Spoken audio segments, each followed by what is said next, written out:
আমরা এসে গেছি হস্তশিল্প মেলা 2025-এ। এটি প্রথম পর্ব ভিডিওর। আরও একটি পর্ব আমরা পরে আপলোড করব। এখন এই প্রথম পর্বে আমরা দেখাবো মুখ্যমন্ত্রী মমতা বন্দ্যোপাধ্যায় আয়োজিত এই হস্তশিল্প মেলা মানুষের কতটা সুবিধা করে দিয়েছে জীবিকার ক্ষেত্রে এবং জীবনের ক্ষেত্রে।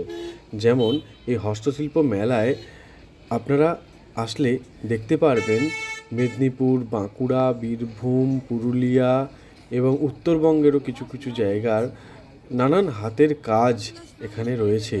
এবং শুধু হাতের কাজ দেখা নয়, এগুলো আমরা বা আপনারা সবাই কিনতে পারবো। এটা আমাদের অনেকটাই সাধ্যের মধ্যে। এবার সেখানে গিয়ে দরদাম করে কিনে নিতে হবে। এখানে যেমন আমরা দেখতে পাচ্ছি প্রচুর স্টল বসেছে। এই মেলার মধ্যে দুটি সেগমেন্ট আছে। একটি সেগমেন্টে এরকম স্টলস আছে, আরেকটি সেগমেন্টে শুধু বেতের জিনিসপত্র এবং পোড়ামাটির জিনিসপত্র রয়েছে। এখানে যেমন দেখা যাচ্ছে কত সুন্দর পটের মধ্যে এনারা পটচিত্র করে বিক্রি করছেন এবং একটা কুলো টাইপের একটা জিনিসের মধ্যেও একটা পটচিত্র করছেন, যেখানে এগুলো অনেক কম দামে পাওয়া যায়। শুধুমাত্র পোড়ামাটি নয়, অ্যালুমিনিয়ামের জিনিসও করছেন। এবং এখানে বিভিন্ন রকমের পাঞ্জাবিও বিক্রি হচ্ছে, হাতে আঁকা পাঞ্জাবি। সেগুলোও আপনারা চাইলে কিনতে পারবেন দরদাম করে।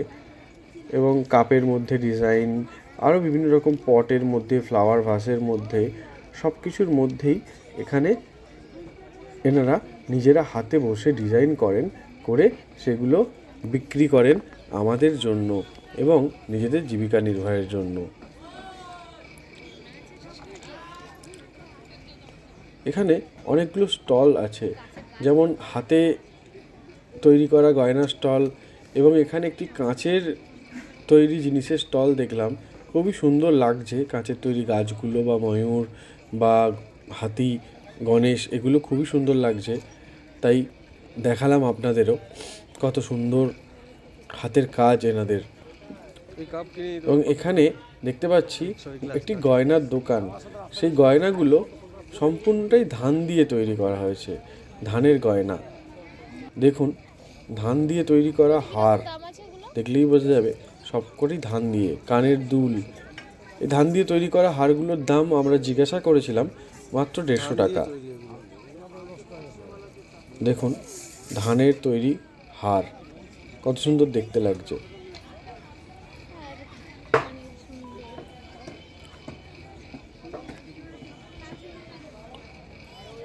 এবং এখানে বেতের ঝুড়ি থেকে শুরু করে সব কিছুই তৈরি করা হচ্ছে। নিজেরা বসে বসে তৈরি করছেন এবং বিক্রি করছেন। এইগুলো আপনারা দেখতেও পারবেন, দেখতেও খুব ভালো লাগে। আর সাধ্যের মধ্যে থাকলে তো কিনতে অবশ্যই পারবেন। আমরা একটি স্টলে ঢুকবো এখন। বিশ্ব ক্ষুদ্র বাজার বলে একটি স্টল আছে, সেই স্টলে আমরা এখন ঢুকে দেখে নেব কীরকম কী জিনিসপত্র আছে বা কীরকম কী জিনিসপত্রের দাম। সেখানে আমরা গিয়ে দেখে নেব। চলুন দেখে নেওয়া যাক এই স্টলটিতে ঢুকে। এখানে মূলত ঢুকে দেখলাম কাঁথা স্টিচের বিভিন্ন রকম শাড়ি, কুর্তি, এগুলো পাওয়া যাচ্ছে। অনেক বড় স্টল, কিন্তু দামটা খুব সাধারণের সাধ্যের মধ্যে নয়, কারণ দাম প্রচুর। মিনিমাম 3-3.5 হাজার টাকার নিচে শাড়ি নেই ওখানে দেখলাম। এবং এখানে বিভিন্ন পোড়ামাটির জিনিস, যেমন বোতল পর্যন্ত পাওয়া যায়, যেগুলো জল ঠান্ডা রাখা যায়, এইসব জিনিসও এখানে পাওয়া যাচ্ছে। বাটি, বোতল, সমস্ত রকমের জিনিসপত্র এখানে পাওয়া যায়, যা আমরা সচরাচর দেখতে পাই না। দেখুন, এখানে কত সুন্দর কাপ প্লেটের সেট রয়েছে চীনামাটির, এবং বাটি রয়েছে, ফ্লাওয়ার ভাস রয়েছে, কত সুন্দর দেখতে।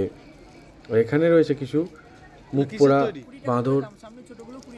মুখপোড়া হনুমান, যেগুলো পোড়ামাটি দিয়ে তৈরি করা, এবং তার উপরে কাঠের গুঁড়ো দিয়ে এনারা এগুলোকে সুন্দর করে ডেকোরেট করেছেন।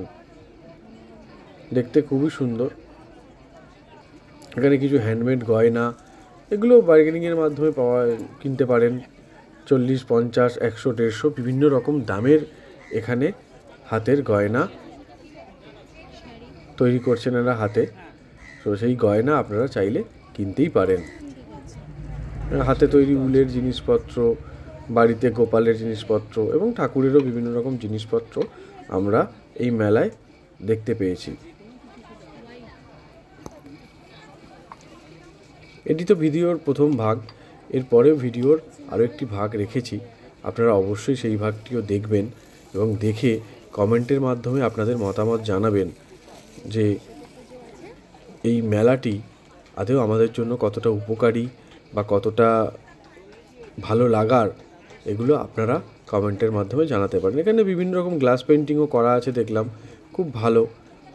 এবং একজন আঁকার স্টল নিয়েও বসেছিলেন, আমি দেখেছি, খুবই ভালো লেগেছে আমার যে একটা এরকম শৈল্পিক ভাবনা চিন্তা নিয়ে একটি মেলা তৈরি করা, এটা মুখের কথা নয়, খুবই প্ল্যানিং দরকার হয়। সো এর জন্য আমাদের মাননীয়াকে ধন্যবাদ জানানো উচিত বা জানাই। সো এই ভিডিওটা এত পর্যন্তই রাখলাম, পরের ভিডিও আপনারা অবশ্যই দেখবেন। ধন্যবাদ।